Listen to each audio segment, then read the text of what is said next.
चलिए भाई लोग, तो लेक्चर नंबर 10 पे आ गए हैं। फिज़िक्स 9th ICSE लेक्चर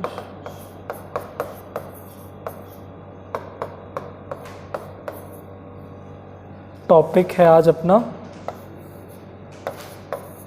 क्या है टॉपिक? कौन सा लॉ? हाँ, किसका सेकंड? हाँ, Newton second law of motion.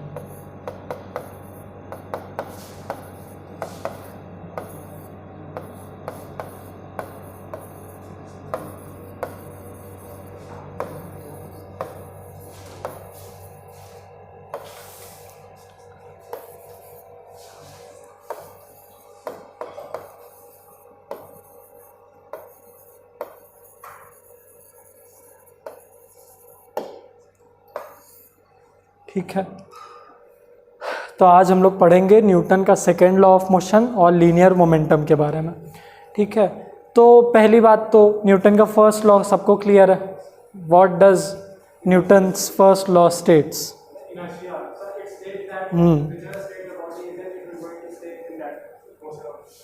और एलैबोरेट करके बताइए पूरा। आप लिखोगे कि according to first law of motion.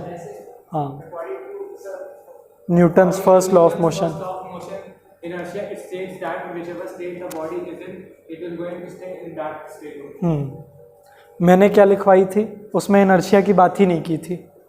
Inertia तो इस टेंडेंसी को हम लोग कह रहे थे, वो था कि Newton's first law of motion states that a body tends to remain in the state it is. If it is in the state of rest, it will remain in the state of rest. It is if it is unless and until an external forces applied.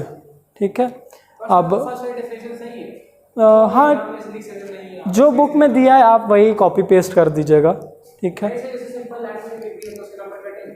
अब कुछ कह नहीं सकते, कुछ लोग काटते हैं कुछ लोग नहीं, बट मुझे नहीं लगता कटना चाहिए, बाकी आप लोग के ऊपर है। देख लीजिए, अभी खुद ही पता चल जाए। बोर्ड्स में तो नहीं कटेगा, पर ये तो होता है कि हाँ, किसी का अगर कही हुई बात है तो वो वर्ड टू वर्ड होनी चाहिए। तो वर्ड टू वर्ड जो बुक में लिखा है आप लोग वो याद करिएगा। ठीक है, अब इनर्शिया के बारे में समझ में आ गया। ठीक है, कुछ एग्जाम्पल्स हम लोग ने डिस्कस किए थे इनर्शिया के। हाँ, वो तो फोर्सेस के एग्जाम्पल हैं। मेट्रो वाला एग्जाम्पल किए थे, कॉइन वाला एग्जाम्पल किए थे। ठीक है, किसी को हाँ, इसमें भी दिया है, बुक में भी दिया है। जो कार्ड रखा होता है उसके ऊपर से कॉइन। ठीक है, आपने देखा होगा कि लोग ट्रिक करते हैं कि डाइनिंग टेबल पे ढेर सारी चीज़ें रखे हैं, तेज़ी से खींच लेते हैं, जो क्लॉथ होता है सब कुछ वहीं पे रहता है। क्यों? किस में इनर्शिया? किस में इनर्शिया? किस में इनर्शिया ऑफ रेस्ट है? हाँ, जितने भी ऑब्जेक्ट, जितने भी डिशेज रखी हैं, सब में इनर्शिया ऑफ रेस्ट है। वो खींचा गया, वो वहीं पे रह रही हैं। ठीक है, तो ऐसे बहुत सारी एग्जाम्पल्स हैं इनर्शिया का। नहीं, सेकेंड लॉ हम लोग आज पढ़ेंगे ना। जैसे उसमें एक टर्म आप इंट्रोड्यूस किए थे इनर्शिया से, इसमें आप इंट्रोड्यूस होंगे एक टर्म से, दैट इज लीनियर मोमेंटम। ठीक है, हम लोग समझेंगे लीनियर मोमेंटम क्या होता है।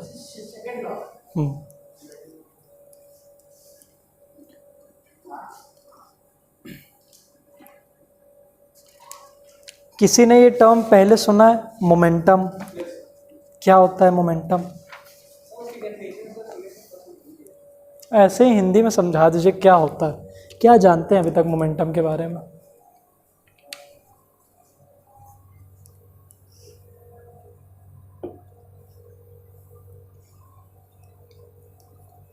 बताइए, आप बताइए तेजस, व्हाट इज मोमेंटम? नहीं आता?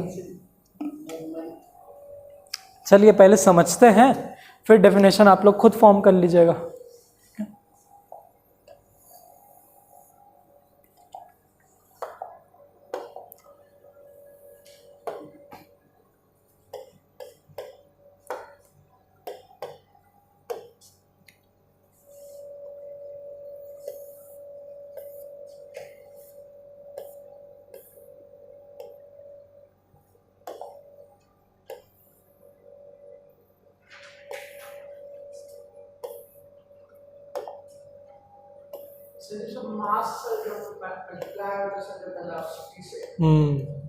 बहुत अच्छा आपने बोला कि मोमेंटम होता है जब मास मल्टीप्लाई होता है वेलोसिटी से। एकदम से यही फॉर्मूला है, ठीक है। बुक से भले देख के आपने बोला, पर यही फॉर्मूला है। अब समझते हैं इसका मतलब क्या है। इसका मतलब हम लोग रियल लाइफ में समझते हैं कि ये बताइए, अगर यहाँ से ये ट्रक आ रही है, यहाँ से साइकिल आ रही, दोनों लोग की सेम वेलोसिटी है, दोनों लोग ही मान लीजिए 10 मीटर पर सेकेंड से चल रहे हैं, ये भी 10 मीटर पर सेकेंड से चल रहा है, तो ये बच्चे को ज़्यादा किससे खतरा है? ट्रक से। क्यों? यार वेलोसिटी तो सेम, मास बहुत ज़्यादा है, ठीक है, एकदम सही। तो ये ट्रक इसको मार डालेगी, ये तो बस खरोच लगाएगी।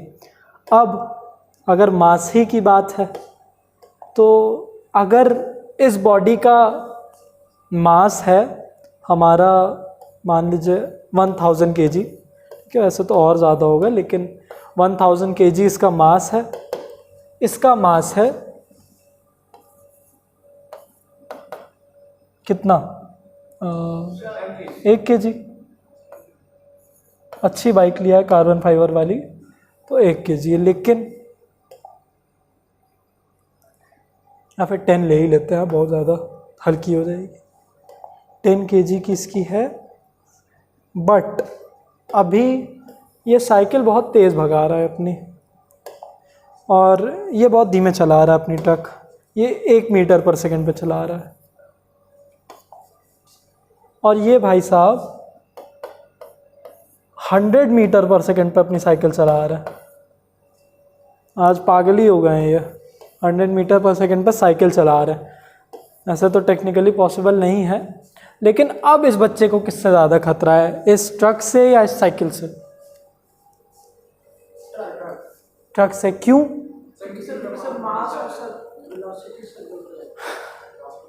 दोनों से ही इक्वल खतरा है। क्यों? क्योंकि हाँ,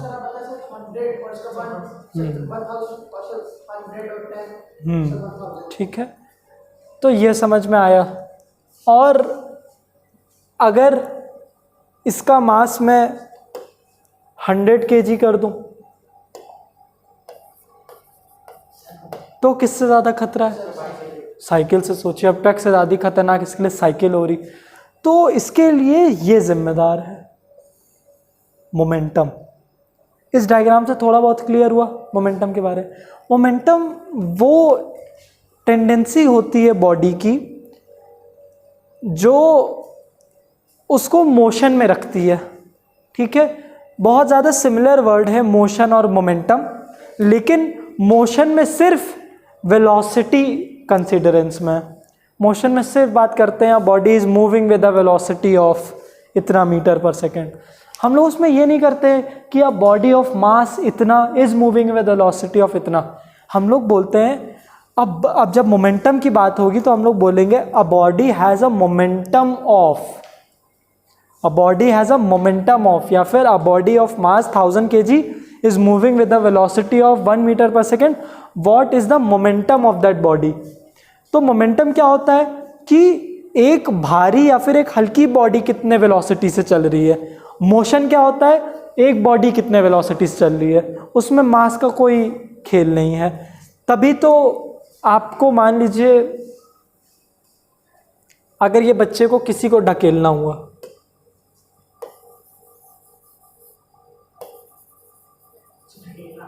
ढकेलना,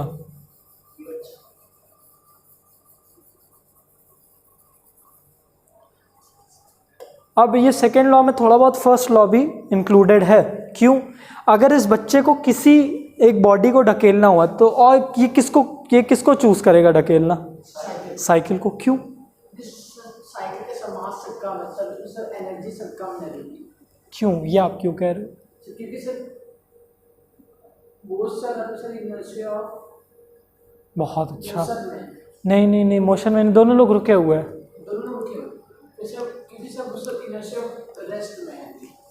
आपका क्या आंसर है तेजस भाई? हाँ युवराज भाई। सेम आंसर है, बढ़िया। नहीं नहीं, एकदम सही आंसर है कि आपने इसमें बोला कि सर इस बॉडी का इनर्शिया ज़्यादा है तो ये बच्चा इसको नहीं हिला पाएगा, इसके पास उतनी एनर्जी नहीं है, इतनी फोर्स ये नहीं अप्लाई कर पाएगा। तो इसका मतलब कि mass is directly proportional to inertia. ये हम लोग पिछले लेक्चर में बात किए थे इसकी। हाँ ठीक है, ये याद रखिएगा। तो सेकेंड लॉ में थोड़ा बहुत फर्स्ट लॉ भी इंक्लूडेड है, ठीक है। तो मोमेंटम अब थोड़ा बहुत और समझ में आया होगा कि क्या होता है मोमेंटम, ठीक है। मोमेंटम और मोशन के बीच में कोई डिफरेंस? हाँ, आप बताइए क्या डिफरेंस है। सर मोमेंटम में सर मास वेलोसिटी करते हैं और सर मोशन में सर ओनली वेलोसिटी रहती है। कुछ और ऐड करेंगे आप? मास और मोशन, मास मोमेंटम और मोशन। सर मोशन में सर हम लोग बस सर उसके सर स्पीड की बात करते हैं सर, वेलोसिटी की सर, तो सर मास के सर कोई वो नहीं रहता। लेकिन सर मोमेंटम में सर मास और वेलोसिटी सर दोनों ही वो करते हैं, ऐड करते हैं।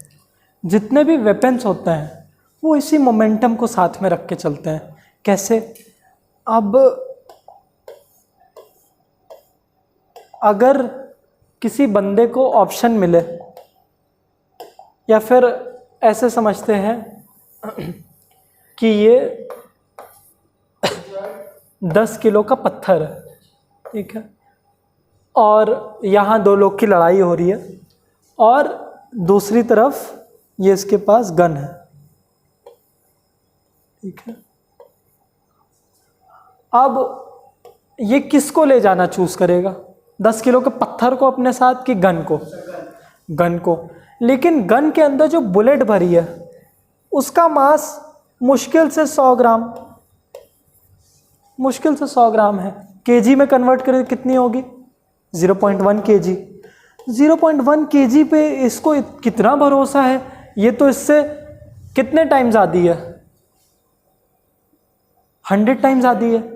सोचिए 100 टाइम ज़्यादा भारी चीज़ पे इसको भरोसा नहीं है, 100 टाइम लेस भारी चीज़ पे इसको ज़्यादा भरोसा है। ऐसा क्यों? क्योंकि सर उसमें सर वेलोसिटी से ज़्यादा है। किसमें? सर गन में सर। हाँ ठीक है, क्योंकि ये एक बंदा इस पत्थर को अपने दुश्मन पे कितने वेलोसिटी से फेंक पाएगा? मुश्किल से मैक्सिमम बताइए 10 मीटर पर सेकंड, 10 मीटर पर सेकंड। पर ये बुलेट कितने वेलोसिटी से जाएगी? नहीं यार, बहुत ज़्यादा जाती है, ठीक है। 1000 मीटर पर सेकंड चले लेके चले, ठीक है, बहुत तेज़ होती है बुलेट। लेकिन सर हल्क तो वो ले जाएगा ना। हाँ हाँ, क्योंकि वो इसमें भी इतनी वेलोसिटी फेंक सकता है। हल्क तो नहीं, हल्क के अंदर क्यों इतनी वेलोसिटी? क्योंकि उसके अंदर एनर्जी बहुत है, कैपेसिटी टू डू वर्क बहुत है। तो वो तो हल्क तो भाई साहब ये 10 किलो के पत्थर को भी इस वेलोसिटी तक पहुंचा देंगे, उससे भी ज़्यादा फेंक देंगे। तो उनके लिए तो वो तो मोमेंटम के परे जा चुके हैं, पर तब भी मोमेंटम ही है वो चीज़, ठीक है। तो अगर दोनों लोग का डैमेज दोनों में से ज़्यादा कौन करेगी?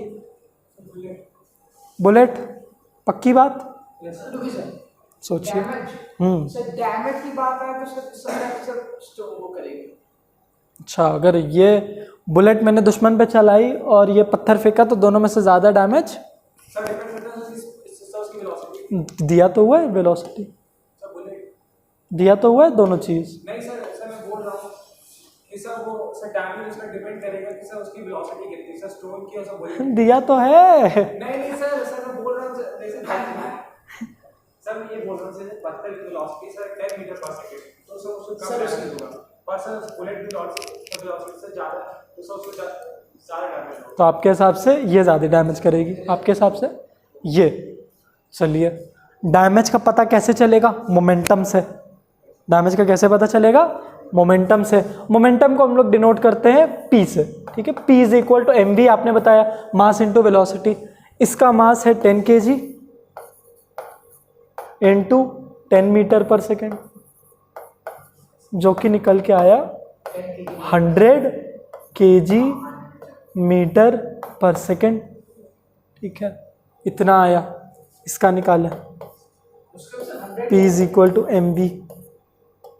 मास कितना है इसका 0.1 kg इंटू 1000 मीटर पर सेकेंड। ये इसको ले जाएगा 100 kg मीटर पर सेकेंड, मतलब कि दोनों लोग ही गलत हो, दोनों ही सेम डैमेज देंगी, दोनों ही इस केस में सेम डैमेज देगी। डैमेज कैसे किसी का कम ज्यादा होगा? अगर ये बुलेट इतने से ना फायर होके इतने से फायर होती है, 1000 मीटर पर सेकेंड की जगह 10,000 मीटर पर सेकेंड, तो यहां पे एक जीरो और जुड़ जाएगा।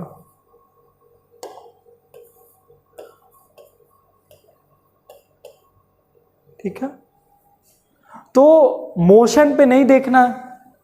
जब भी कोई चीज का हम लोग देखेंगे वो कितना इफेक्ट देने वाली है, तो हम लोग को उसके मोशन पे नहीं ध्यान देना है, हम लोग को उसके मोमेंटम की बात पे जाना है। ठीक है, जैसे कि यही बलून वाला जो एग्जांपल था, अरे बलून बोल रहे हैं, ये योगा बॉल वाला, तो अगर सामने एक वो 1000 किलो का, नहीं 1000 तो बहुत ज़्यादा हो गया, सामने एक 100 किलो का बंदा ये योगा बॉल पकड़ के खड़ा है और आप दोनों मुश्किल से 40-50 किलो के, ठीक है, आप दोनों लोग खूब वेलोसिटी से आ रहे हो, ठीक है, आए इससे टकराए, लेकिन आप ही लोग पीछे चले गए, इतना आपकी एनर्जी नहीं जनरेट होगी इसको पीछे ढकेल दे। क्यों? क्योंकि इसका मोमेंटम बहुत था, इसका मोमेंटम बहुत था, इसका मास बहुत ज़्यादा था। बहुत अच्छा, बहुत अच्छा। यही ये बोलने के बाद मैं पूछने ही वाला था कि यार वेलोसिटी तो उसकी जीरो है, उसका मोमेंटम तो जीरो है। अगर वेलोसिटी हो तो खड़ा हुआ है, उसका मोमेंटम कहाँ हुआ? क्या बात है तेजस, बढ़िया। तो क्यों नहीं उसको ढकेल पा रहे? क्योंकि उसका इनर्शिया ऑफ रेस्ट बहुत है। ठीक है, इनर्शिया ऑफ रेस्ट बहुत है, तब आप उसको नहीं ढकेल पा रहे। चलिए उतना डीप में नहीं घुसते हैं, पर मुझे अच्छा लगा कि आपने दिमाग चलाया अपना। अब यहां पे जो मैं चेंजेस कर रहा हूं मोमेंटम में, वो मैं इन्हीं दोनों के साथ कर रहा हूं। अच्छा, मोमेंटम का रिलेशन दोनों के साथ ही कैसा है? Directly proportional. मास भी बढ़ाओ तब भी मोमेंटम बढ़ रहा है, वेलोसिटी बढ़ाओ तब भी। और ये भी आप फॉर्मूले से भी देख के पता लगा सकते हो, जब दोनों ही एक जैसे हैं, एक ही तरफ है। इनवर्सली प्रोपोर्शनल तब होता है जब P is equal to 1/mv होता, तब ये दोनों इन्वर्सली होते हैं। ऐसे केस में ये क्वांटिटीज इन्वर्सली होती है, ऐसे केस में डायरेक्टली। तो ये इससे भी डायरेक्टली है और इससे भी डायरेक्टली है। तो एक सिंबल होता है डेल्टा, एक सिंबल होता है डेल्टा, ऐसा दिखता है। इसका मतलब होता है चेंज। इसका क्या मतलब होता है? चेंज। तो मोमेंटम में चेंज लाने के लिए, मतलब डेल्टा मोमेंटम करने के लिए हम लोग को क्या चेंज करना पड़ रहा है? बहुत अच्छा, वॉल्यूम नहीं वेलोसिटी। ठीक है, mv के सामने हम लोग को चेंजेस लाने पड़ रहे हैं। ठीक है, तो ये दूसरी चीज है कि delta momentum is equal to delta mass into velocity. ठीक है, ये फॉर्मूला नोट डाउन कर लीजिए।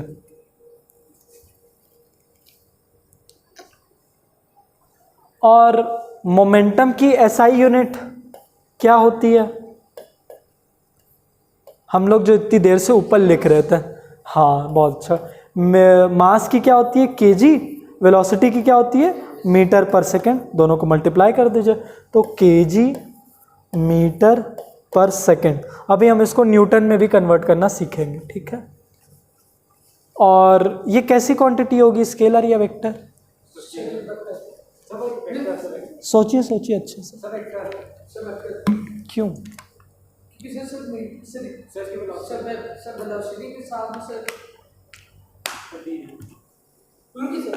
सोचिए यार।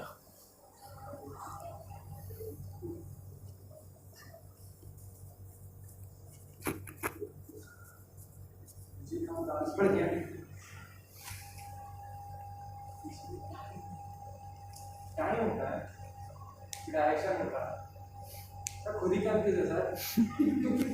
टाइम की मैंने अभी तक कहाँ बात की इसमें। टाइम बोल रहा है सर, वेक्टर का सर वो स्पीड होती है सर, टाइम होता है, डायरेक्शन होता है।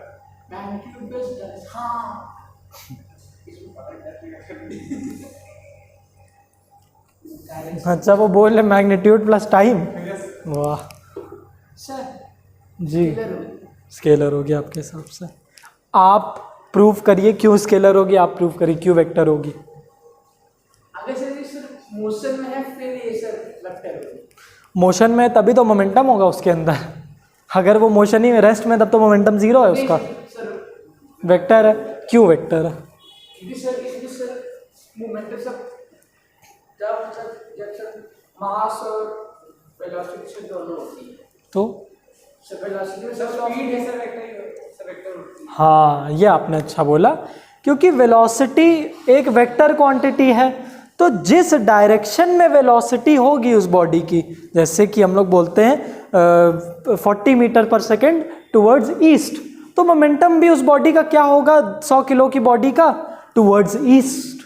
ठीक है, तो ये समझ में आया। और दूसरे एक और चीज़ समझें, क्योंकि इसका फोर्स से डायरेक्ट कनेक्शन है, इस वजह से भी ये एक वेक्टर क्वांटिटी है, लेकिन वो हम लोग आगे पढ़ते हैं। ठीक है, तो इतना समझ में आया कि it is a vector quantity. Recognise करना समझिए वेक्टर क्वांटिटीज़ को।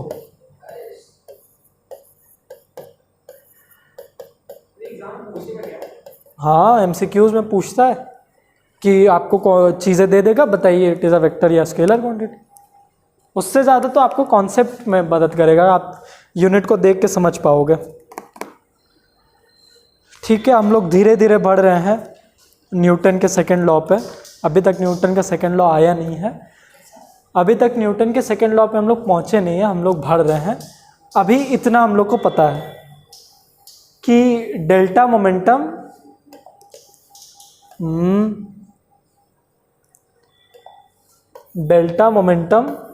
Is equal to delta mv।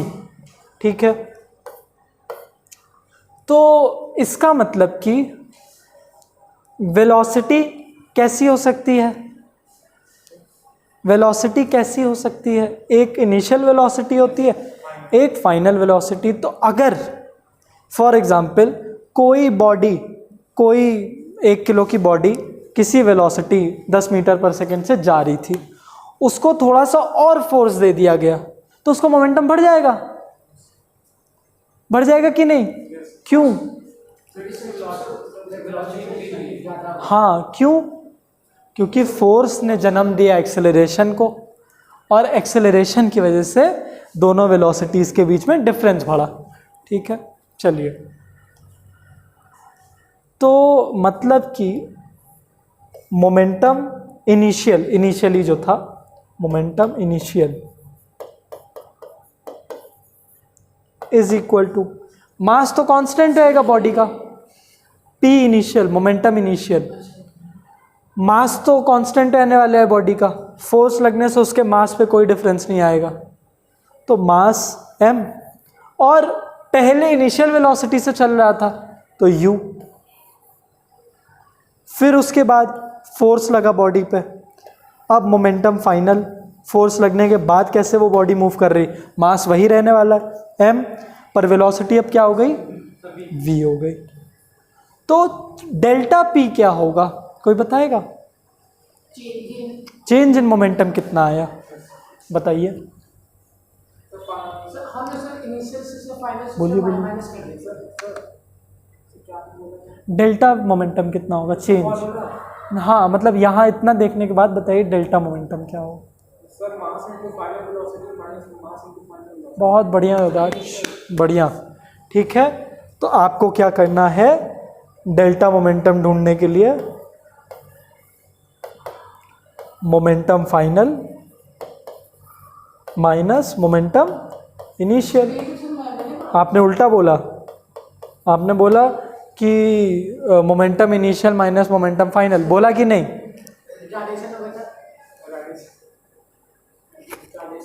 Retardation में बताऊं, रिटार्डेशन मतलब पूछ रहे, ठीक, ऐसे ऐसा कुछ नहीं है, यही सेम ही चलने वाला है सब में। ठीक है, पी फाइनल कितना आया था, mv, पी इनिशियल क्या है, एम यू। अब एम दोनों में कॉमन लेते हैं, एम वी माइनस यू, इतना हम लोग को अभी समझ में आया। अब मैं एक चीज़ और इसमें जोड़ दूं। अब मुझे बताइए कि ये जो फोर्स अप्लाई किया तो जो चेंज आया मोमेंटम में, ये कितने रेट से हुआ, कितनी जल्दी, कितने धीमे। रेट मतलब क्या होता है, जैसे एक्सेलरेशन की बात कर रहे हैं तो एक्सेलरेशन क्या है, rate of change of velocity. तो बस v minus you upon T लगा दे रहे हो उसमें। रेट मतलब होता है किसी भी चीज़ को t से डिवाइड कर दो, ठीक है, टाइम से, कि कितनी जल्दी या कितने धीमे कर रहा है। तो अगर मैं पूछूं कि rate of change of momentum क्या होगा तो फॉर्मूला उसका क्या बनेगा। Final velocity divided by T. नहीं, कैसा क्या हो? चलिए लिख देता हूं मैं। इतना समझ में आया सबको, इतना समझ में आया ना यहाँ तक। अब मैंने एक नई चीज़ इंट्रोड्यूस की, rate of change of momentum, कि कितनी जल्दी या कितने धीमे ये P इनिशियल से P फाइनल तक चला गया। तो उसका फॉर्मूला क्या बनेगा। डेल्टा का तो पता है अपने को,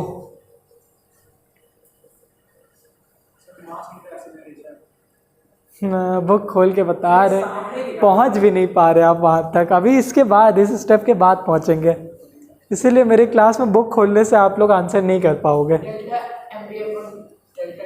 बहुत अच्छा, ठीक है। और ये होगा delta momentum, change in momentum upon change in time, मतलब कि delta P upon delta T, ठीक है।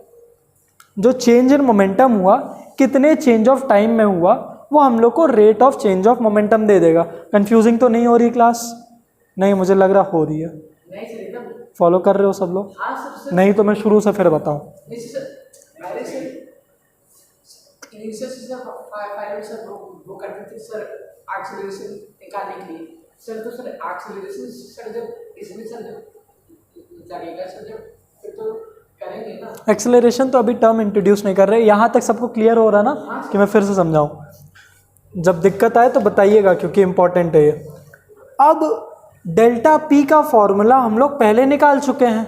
क्या है डेल्टा पी का फॉर्मूला? सर मास की जो फाइनल वेलोसिटी है delta MB upon delta T, जिसको हम लोग सिर्फ टी भी रिप्रेजेंट कर सकते हैं। तो अगर आप ध्यान दो तो यहाँ पे ये कुछ हम लोग को सिमिलर चीज़ दिख गई। v minus u upon D sir acceleration. हाँ, दिस इज ए एक्सेलरेशन। तो यहाँ से अपने को पता चला भाई कि rate of change of momentum is actually mass into acceleration. अरे बाप रे, ये क्या पता चल गया, ये क्या पता चल गया भाई। और यहाँ से वो फॉर्मूला निकला जिसने न्यूटन को अपने सेकंड लॉ को स्टेट करने पे मजबूर किया, क्योंकि उसने देखा यार मास इनटू एक्सेलरेशन तो कुछ और भी होता है।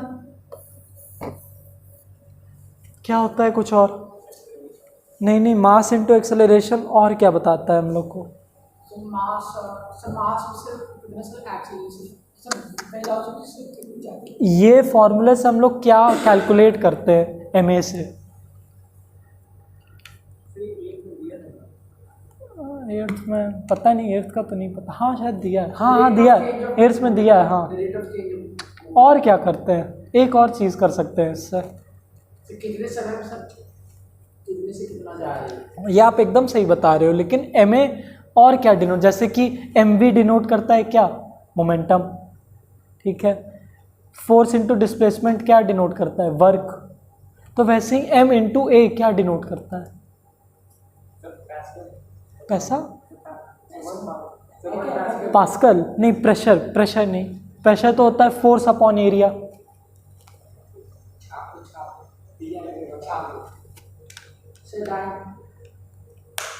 ये वैसे डाइन तक आप पहुंचे हो ना, डाइन उसकी सीजीएस यूनिट है जिसकी मैं बात कर रहा हूँ। किसकी सीजीएस यूनिट डाइन होती है? हाँ, ये फोर्स का फॉर्मूला है। बेचारे बच्चों, ये फोर्स का फॉर्मूला है। Force is equal to mass into acceleration. अब सब कुछ विजुअलाइज करना चालू करो। विजुअलाइज कैसे करोगे? फोर्स, जो भी चीज़ फिजिक्स में समझ रहे हो, मैं तो चाहता हूँ आप लोग रियल लाइफ में करो, उसको अप्लाई, कुछ भी करो, उसमें जो कॉन्सेप्ट आप पढ़ रहे हो उसमें उस चीज़ को ढूंढो आप। हाँ हाँ, किया करिए कि आपने किसी को थप्पड़ मारा तो उसको बोल दो नहीं यार, मैं वर्क का एग्जाम्पल दे रहा था तुम्हें कि मैंने ऐसे फोर्स लगाया, तुम डिस्प्लेस हो गए, मैंने वर्क किया। हाँ, वो तो फिर उससे बोलिए ये न्यूटन का थर्ड लॉ तुमने कर दिया यार मेरे पे, ये तो एक्शन रिएक्शन तुमने कर दिया, every force has an equal opposite reaction. उसको फिर वो बोल दीजिए, फिर आप मुक्का मारिए, फिर बोलिए न्यूटन का थर्ड लॉ, फिर वो मारेगा, फिर वो मारेगा, बोले तुम मेरी इनर्शिया चेंज कर रहे हो, लो मैं भी तुम्हारी इनर्शिया चेंज करूँगा। ऐसे करके लड़ाई कीजिए, ठीक है। फिर आप पत्थर उठा लीजिए, बोले इस पत्थर की अभी तुम मोमेंटम नहीं जानते हो, लो, मतलब फिर वो बंदूक लेके आए, बोले अच्छा मोमेंटम की बात, लो बस। फिर उसके बाद तो RIP हो जाएंगे आप, फिर उसके बाद फिजिक्स नहीं पढ़ पाएंगे। तो ऐसे आप मुक्ति ले सकते हैं फिजिक्स से, ठीक है।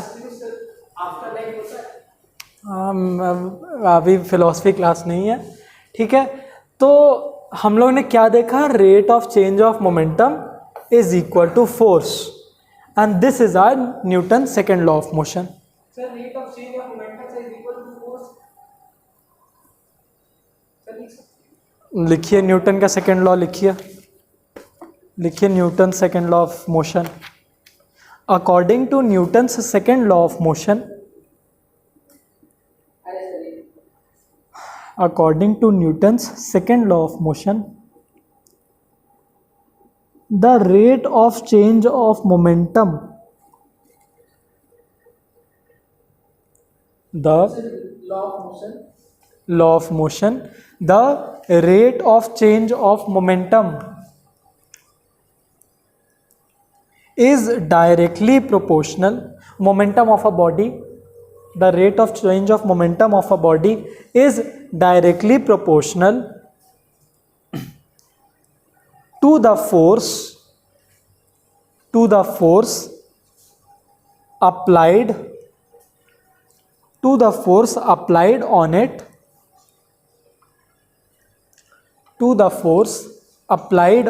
it,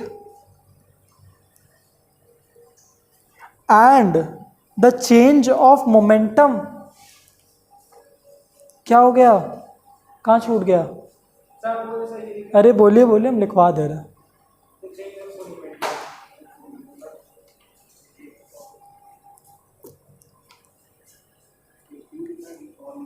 फिर से मैं बोल रहा हूँ, लिखिए। According to Newton second law of motion, the rate of change of momentum of a body is directly proportional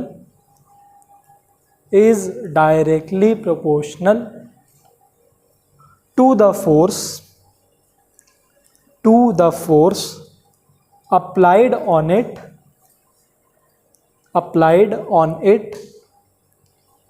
and the change of momentum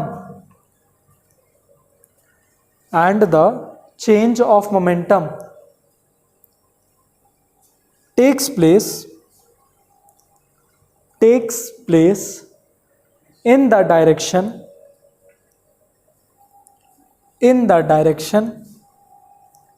in which the force is applied।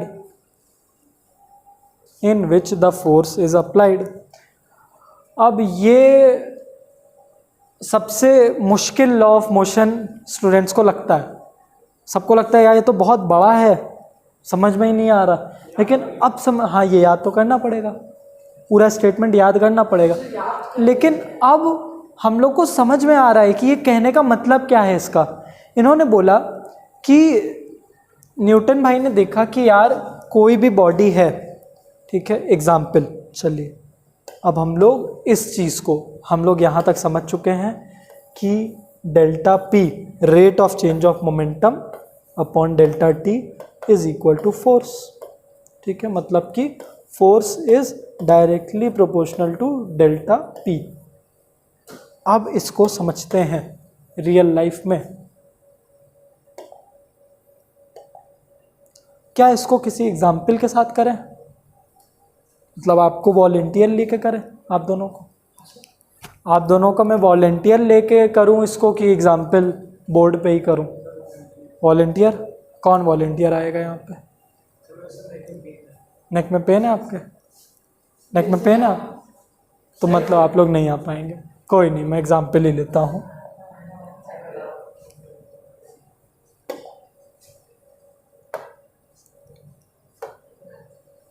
Tenth में तो मैं volunteer उठा के कराया था, सबको बड़ी मज़ा आई थी। 10th में तो मैंने वॉलेंटियर लिया था सबको।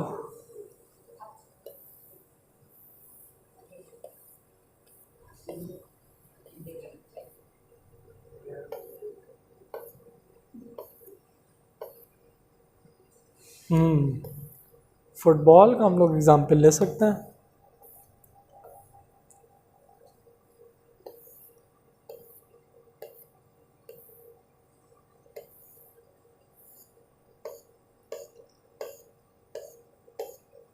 फुटबॉल का एग्जाम्पल लेते हैं। कौन है फेवरेट प्लेयर आप लोग का? रोनाल्डो आपका भी? पर हम तो मेसी को लेंगे क्योंकि मुझे मेसी पसंद है। ठीक है, बस इसको फुटबॉल मारते हुए दिख जाए। क्या बात है यार, एक टाइम पे मेरा वॉलपेपर था ये मेसी। हाँ,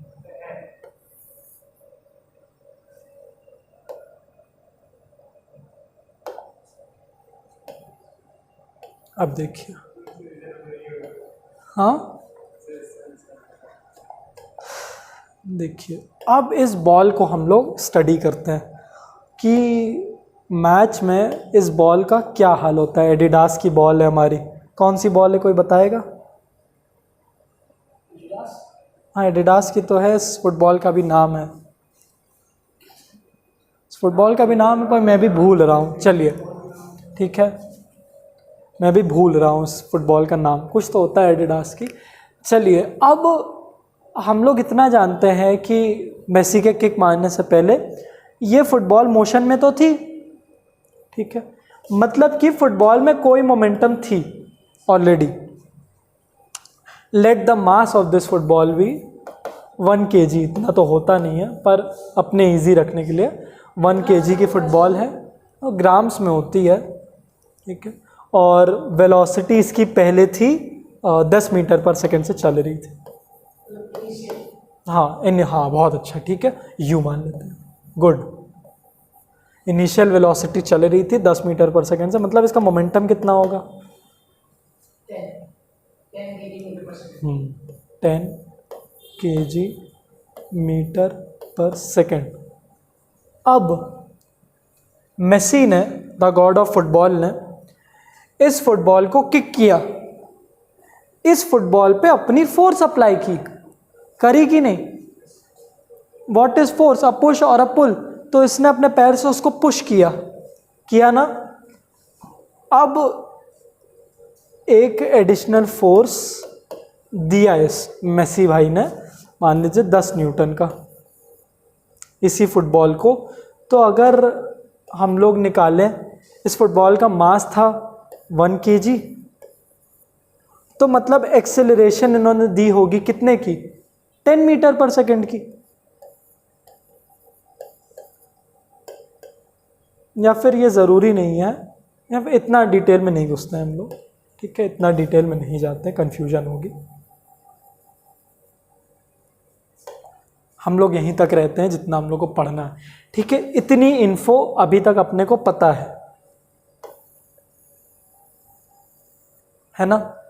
अब आ जाते हैं न्यूटन के सेकेंड लॉ ऑफ मोशन पे। न्यूटन का सेकेंड लॉ कह रहा है कि delta P upon delta T is equal to force.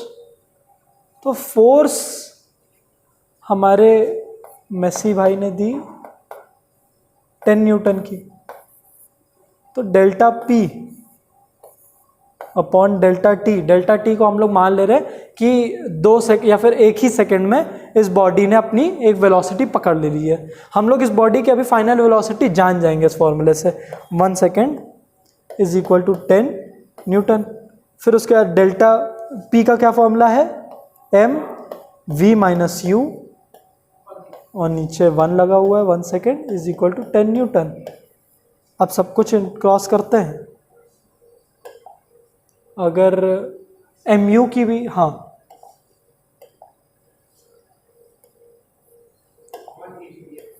M V minus M U upon 1 second is equal to 10 newton. फिर उसके बाद एम वी नहीं पता है, लेकिन एम यू आपने पहले बताया मुझे कितना है, 10 kg पर मीटर, 10 kg मीटर पर सेकेंड अपॉन 1 सेकेंड, ठीक है, इज इक्वल टू 10 न्यूटन। इतना पूछेगा बिल्कुल नहीं, वो बस हम लोग समझने के लिए इतना डिटेल में जा रहे हैं। तो उधर भेजते हैं, एम की वैल्यू भी पता है, 1 kg की बॉल, 1 kg वी को उधर 1 उधर जाके कोई इफेक्ट लाने नहीं वाला, हम लोग इसको उधर भेजते हैं। तो 10 न्यूटन माइनस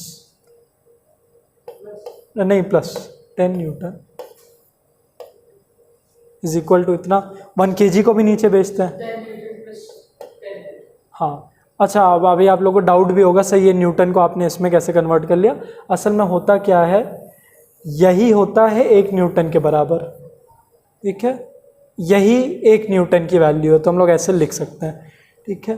तो 20 या फिर नहीं लिखते हैं, 20 kg मीटर पर सेकेंड अपॉन 1 kg, ठीक है, kg कैंसिल ऑफ हुआ, तो फाइनल वेलोसिटी हो गई है कितनी, 20 मीटर पर सेकेंड। तो देखिए अब इनिशियल वेलोसिटी क्या थी, 10 मीटर पर सेकेंड। मेसी के किक मारने के बाद फाइनल वेलोसिटी क्या पहुंच गई, 20 मीटर पर सेकेंड। मतलब कि फोर्स अप्लाई करने से इसकी वेलोसिटी बढ़ेगी, वेलोसिटी बढ़ेगी तो एक्सेलरेशन बढ़ेगा। एक्सेलरेशन क्या होता है, v minus you upon T. तो अगर v बढ़ रहा है तो एक्सेलरेशन भी बढ़ेगा, डायरेक्ट रिलेशन है।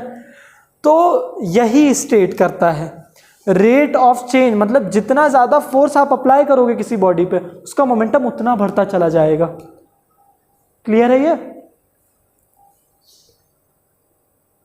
क्या डाउट?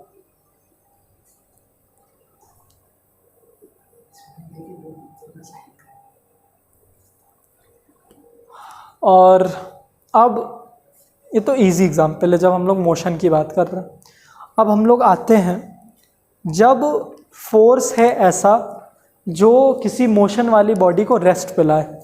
इसके बाद एक गोलकीपर भी तो होगा जो पकड़ेगा उसको, लेकिन गोलकीपर की जगह अब हम लोग क्रिकेट पे कूद जाते हैं। क्रिकेट का कोई फैन आप देख के भी लगता है।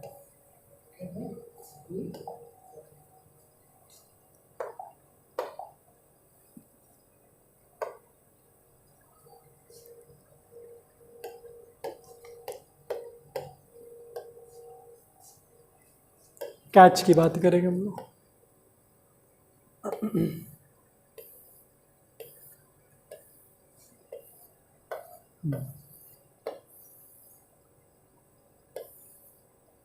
कोई अच्छा प्लेयर मिल ही नहीं रहा है। अरे बाप रे, ये कौन?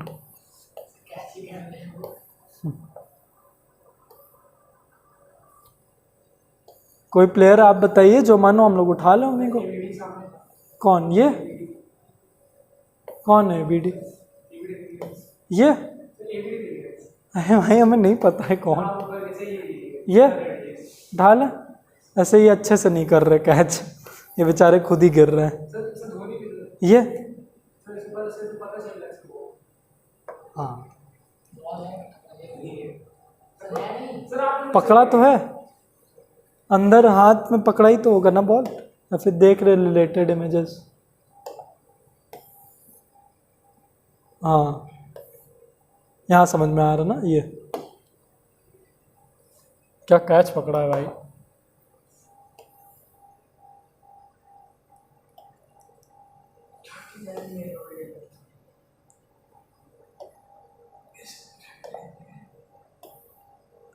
अब ये बताइए, जब क्रिकेटर्स, आप क्रिकेट खेलते ही हैं कि सिर्फ देखते भी हैं? खेलते भी हैं। तो आप लोग ने ऑब्ज़र्व किया होगा कि जब भी आप लेदर की बॉल से कभी खेले, तो लेदर की बॉल जब कैच करनी होती है तो क्या ऐसे तेज़ी से बॉल आती है और आप ऐसे कैच करते हो? ऐसे करते हो। ऐसा क्यों करते हो? क्योंकि सर उसको सर धीरे-धीरे ऐसे ना, ऐसा क्यों करते हो? उसको आप ऐसे क्यों ला रहे हो? सोचिए। मोमेंटम कम करने के लिए। मोमेंटम तो अगर आप ऐसे रखो तब भी अल्टीमेटली वो ज़ीरो पे ही आना है। आप ऐसे करके लाओ तब भी वो ज़ीरो पे आएगा, आप ऐसे रोको तब भी वो ज़ीरो पे आएगा। ज़्यादा लगेगा सर, जब जब सब ऐसे करेंगे। फोर्स हमें ज़्यादा लगाना पड़ेगा। नहीं सर, ऐसे ज़्यादा लगेगा। फोर्स का, बॉल का फोर्स हम लोग के हाथ पे, हाँ तो इंजरी हो सकती है। क्यों ज़्यादा फोर्स लगेगा यार? मोमेंटम तो ऐसे भी ज़ीरो हो रहा था, ऐसे भी ज़ीरो हो रहा है। सर एकदम रेस्ट पे आ रही है, तो धीरे-धीरे आ रही है। वो धीमे धीमे रेस्ट पे आ रही है और ये तेज़ी से रेस्ट पे आ रही है, उससे क्या फ़र्क आएगा? बहुत अच्छा, आप लोग एक टाइम पे मतलब ऐसे ऐसे सीढ़ियाँ पहुँच रहे हैं, बस एक दो सीढ़ी और चढ़नी है। एकदम सही अभी तक बोला, लेकिन ये आखिरी की सीढ़ी बहुत मुश्किल है। अब आप लोग को मुझे फ़िज़िक्स के भाषा में समझाना पड़ेगा, फॉर्मूला यूज़ करके। अभी तक जितने फॉर्मूला हम लोगों ने यूज़ किया वही फॉर्मूला यूज़ करना पड़ेगा। सर शायद जब बॉडी सर मोशन रहती है, वो एकदम रेस्ट नहीं आती सर।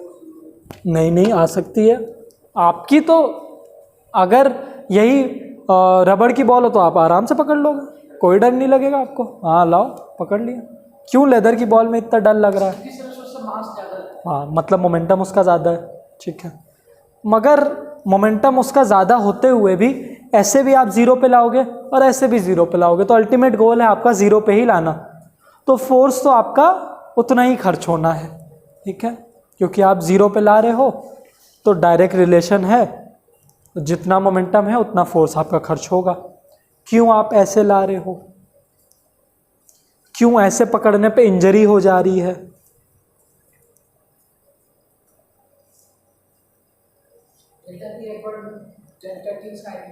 अरे वाह भाई तेजस, चलिए एक और सीढ़ी चढ़े।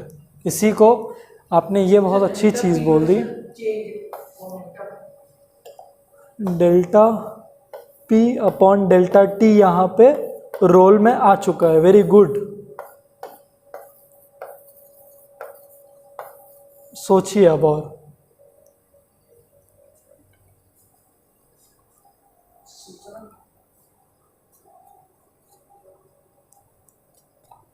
ये किसका फॉर्मूला है?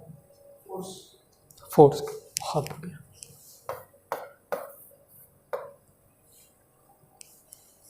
बस अल्टीमेट आंसर नहीं मिला है, बहुत क्लोज है। क्या आप लोग गिव अप करेंगे कि और सोचेंगे? Sir force, sir M A sir force होता है। ठीक है, वैसे वो नहीं है, इतना ही है।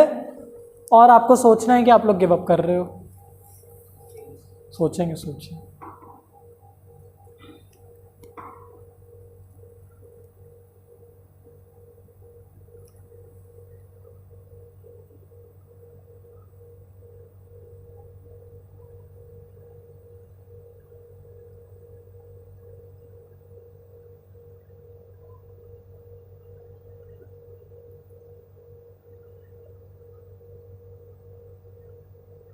Give up.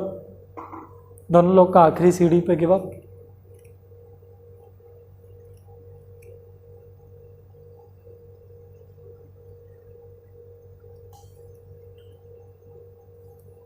सब कुछ तो पता है, सिर्फ ढूंढना है। ढूंढना ये है कि हम जब ऐसे पकड़ रहे हैं तो क्यों इंजरी हो जा रही, ऐसे पकड़ने पे क्यों इंजरी नहीं हो रही है। क्योंकि सर हम लोग सर इनर्शिया मोशन को सीधे इनर्शिया रेस्ट ला रहे हैं। इनर्शिया ऑफ मोशन को हम लोग सीधे रेस्ट पे ला रहे हैं, लेकिन ये भी तो रेस्ट पे ही ला रहे हैं। अल्टीमेटली तो ऐसे भी रेस्ट पे ही लाएंगे। तो इनर्शिया ऑफ मोशन से इनर्शिया ऑफ रेस्ट तो कन्वर्ट होनी है। यहाँ पे रोल है इसका, टाइम का। सर अब सर हम लोग जब सर ऐसे पकड़ते हैं फिर टाइम सर मतलब सर 1 सेकंड ही लगता है, मतलब ऐसे। लेकिन सर जब ऐसे सर पकड़ते हैं फिर सर वो सब ज़्यादा हो जाएगा सर ज़्यादा हो जाएगा और सर फिर जो सर जो फोर्स आएगा वो सर कम हो जाएगा। अरे बहुत बढ़िया यार तेजस, गजब, ताली बजा देते हो युवराज आनंद के लिए, बहुत बढ़िया, क्या बात है।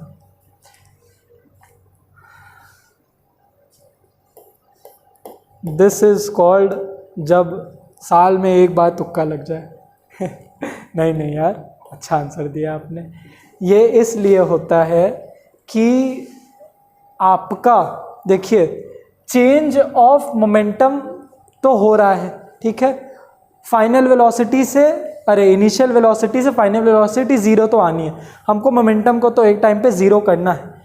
लेकिन अगर इस मोमेंटम को अगर न्यूमरेटर मान लीजिए फॉर एग्जांपल यहाँ मोमेंटम है इसका 50 न्यूटन है चेंज ऑफ मोमेंटम, ठीक है, और नीचे पहले केस में हम लोग ने टाइम 1 सेकेंड लिया, 1 सेकेंड लिया, तो इस केस में धोनी भाई को कितना फोर्स ऑब्जर्व करना पड़ेगा, 50 न्यूटन्स का, ठीक है, इन्होंने अगर तुरंत पकड़ लिया होता। लेकिन ऑन द अदर हैंड अगर ये करने का पर्पस है टाइम बढ़ाना, उसका मोमेंटम अब्जॉर्ब करना, कैसे करेगा अब्जॉर्ब, 50 न्यूटन का चेंज ऑफ मोमेंटम है, लेकिन वो 5 सेकेंड लेके ऐसे ऐसे ऐसे ऐसे ऐसे 5 सेकेंड लेके इन्होंने अपना चेंज ऑफ मोमेंटम किया। तो अब क्या होने वाला है, इनको फोर्स कितना ऑब्जर्व करेंगे ये 10 न्यूटन, ठीक है। तो देखिए अभी इतना फोर्स पहले लग रहा था इनके हाथ पे, अब इतना फोर्स लग रहा है, तो डैमेज किस में कम होगा, इसमें होगा। इस वजह से ऐसा होता है, समझ में आया। दूसरा क्वेश्चन आपका होमवर्क, कि बहुत जगह आपने पढ़ा होगा, स्पीड थ्रिल्स बट किल्स, मतलब मज़ा बहुत देती है लेकिन मार भी देती है, ठीक है। तो ये तो आपने पढ़ा है। अब बताइए कि जब किसी गाड़ी का एक्सीडेंट होता है, ठीक है, जब किसी गाड़ी का एक्सीडेंट होता है तो कौन सी वो चीज़ है, मतलब कौन सी वो चीज़ है जो जिम्मेदार है चोट लगने के लिए, जो पैसेंजर है अंदर, कौन सी वो चीज़ है जिसकी वजह से उन्हें चोट लगेगी।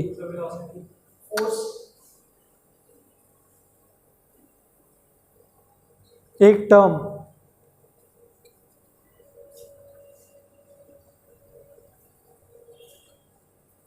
इनर्शिया रिस्पॉन्सिबल है, इनर्शिया ऑफ मोशन। वो लोग मोशन में थी, अच्छी खासे मोशन में, अचानक से रुक गए, उनकी बॉडी अभी भी मोशन में ही जाना चाह रही, लेकिन वो आगे जाके गिरेंगे, इसीलिए तो एयर बैग्स आगे की तरफ होते हैं, है ना, आगे जाना चाह रहे ताकि वो, अब वो एयर बैग्स क्या करेंगे, धीरे धीरे से हाँ ये चीज़ करेंगे एयर बैग्स। कैसे बचाते हैं एयर बैग्स, ये फॉर्मूला यूज़ करके कि वो मोमेंटम को तो ज़ीरो आना ही है, अगर वो खट से लड़ जाते अपनी गाड़ी से तो सर फट जाता, लेकिन एयर बैग क्या करेगा, उनके इसी मोमेंटम के चेंज को, मान लीजिए 10 न्यूटन से 0 न्यूटन को लाने को टाइम गैप बढ़ा देंगे, धीमे धीमे लाएंगे ताकि फोर्स कम हो जाए, जितनी देर से वो टकराएंगे, इसीलिए एयर बैग्स की वजह से चोट नहीं लगती है, ठीक है। दूसरा, इसको घर पे आप लोग सोचिएगा कि क्यों हम लोग अगर एक कंक्रीट की वॉल पे गिर जाए, मान लीजिए ऊपर छत से आप गिरे और सीधे आप रोड पे गिर गए, ठीक है, 5 फ्लोर की बिल्डिंग थी, आप सीधे फ्लोर पे गिर गए, मर जाओगे। लेकिन अगर नीचे गद्दे लगे हों, रेत बिछी हो, फोम लगा हो, थर्मोकोल का पूरा बैग बना हो, ठीक है, तो बच जाओगे, मे भी 1-2 फ्रैक्चर हो जाए लेकिन बच जाओगे। ऐसा क्यों, ठीक है, ये सोचिएगा घर जाके आराम से, कॉपी पे इसको लिखिएगा। हाँ तो अभी अपने तक ही रखिए, मैं इसको मंडे को चेक करूँगा या फिर जब भी अब अगली क्लास मेरी होगी आपके साथ। इसका PDF मैं आपको शेयर कर दे रहा हूँ, ठीक है, थैंक यू।